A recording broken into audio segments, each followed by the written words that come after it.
Garbim.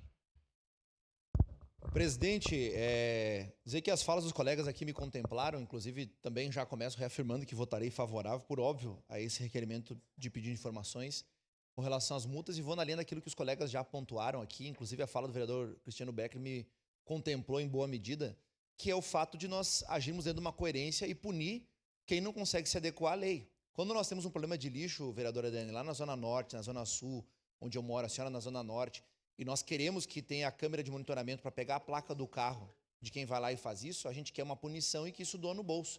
Assim como um projeto de lei que antecipa aos colegas, já veio para esta casa, em primeira discussão, foi retirado para que faça uma adequação e vai retornar, que justamente que a RGE seja responsabilizada pela fiação no nosso município.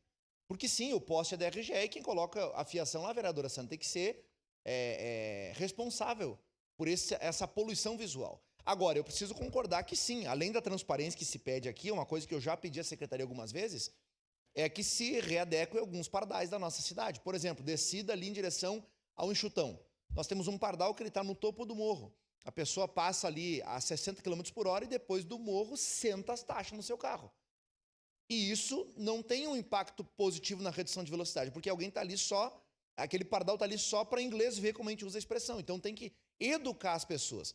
Tanto é que nós tivemos uma redução nos acidentes a partir dessa questão dos pardais. Agora, saber para onde os recursos estão indo é importantíssimo. A transparência é o que se espera de qualquer governo, a nível municipal, estadual e federal. Então, por isso, eu defendo, parabenizo o Lucas pela propositura, os colegas que assinaram.